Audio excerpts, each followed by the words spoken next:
Take a look at this, RC Harvest. I got my hands on an Axial SCX10 Pro kit. This kit was designed for competition use or for those that like a really high-end performance rig. Now, I've seen a bunch of questions about this from a lot of new people. We have a lot of new people coming into the hobby. What body does it come with? What wheels and tires? It doesn't come with any of that. This is a full build-up kit, and you pretty much have to supply all the running gear for it, all the building supplies. And since I have the kit, I thought it'd be a great idea to just do a quick unboxing so you can see exactly what it comes with. All right, so here's the box. I always love it when they do these design drawings on the outside. We'll crack it open and we'll start to go through it. So we've got an instruction manual, of course. This will walk you through the entire build. Let's just see how detailed it is. I'm gonna guess it's just like Axial's other kits. Looks like there's also some decals in there and a servo arm screw. But here is your manual. Yeah, it's a pretty thick manual, and that will walk you through the entire build-up. All right, now, let's see. We're going to start off with, well, that's bag H. Let's start off with bag A. Inside bag A, this looks like the axle assemblies. So I'll cut this open really quickly. I know there's a lot of glare on the bags, but there is some supplies in here. It looks like we've got black grease and some thread lock. Okay, so I cut open a lot of the parts bags. So yeah, here are the axle assembly parts. There is that front servo plate, the steering knuckles. It looks like the differential housings and such. And then the steel tubes are in here somewhere, I bet. Yep, there they are. There's the steel tubes, steel axles, steel gears, and the lockouts, and then a bag of ball bearings and hardware. Next up, I've got the B bag, and in this is the shocks. So I'll cut this open again. You got your shock hardware, your mini springs. Oh, it does come with the shock oil, so that's a bonus. There are your lower shock caps, the O-ring seals, and then the shock bodies are right here. You can see those are hard anodized aluminum. There's the shock shafts and the rest of the shock hardware. Little E-clips to secure the piston.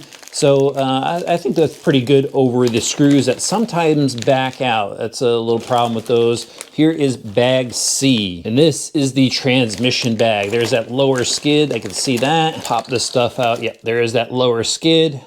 Your 62 spur gear. Servo arm. That looks like it's for the shifting transmission mechanism. And then here is the gearboxes itself. There's the front motor plate and the metal bits. This is the bag that I like. So we got the aluminum supports. There's your spur gear adapter, that CV style drive shaft, steel outdrive cups, all metal gears inside. There's that shift fork. And then finally the ball bearings and the hardware for the transmission assembly. And now we have bag D, which is the suspension links and the rod ends there. Those are some heavy duty rod ends. Definitely like that. Metal pivot balls, that's always a bonus. The metal links, definitely want to show you that because it's really cool. We've got bent links in there for the rear. Just that bag alone weighs a bunch. Okay, we'll move on to bag H because that's easy for me to grab. This looks like the body mounting part. So there are a bunch of different body mounting parts. I didn't know that from when I was doing the review because it was a pre-built sample, but yeah, look at that. There's lots of body mounting options. So you can throw on whatever body you want. There are there's the front and rear bumper, battery strap, cross wrench, so you get one tool with the kit. And there are your 12mm hexes. I like that they have little spacers so it doesn't ride up against the bearings, some body clips, and wheel nuts in that. Onto bag E, and this is stuff that we've actually seen before on a lot of Axial kits. This is your wild boar drive shaft setup here. So a lot of you have probably seen this. For those of you that haven't, there's the wild boar drive shafts and your metal universal parts. It looks like it's covered in oil in there, so clean those up a little bit before you throw them on your rig. Let's see. Bag G. Bag G looks like it's the main hardware bag, bunch of screws in here. There's also the pan hard bar mount, which is metal, and then two metal servo horns. One's a 25 2 spline, the other is a 23. So here are the cross braces for everything. There is that front servo mount plate. There's that. Your sideboards, your skids, body mounted or bumper setup, body mounting setup. I'm not sure where that one goes. I don't remember since I had to give back the kit. This is definitely a rear bumper mount there or a front bumper mount.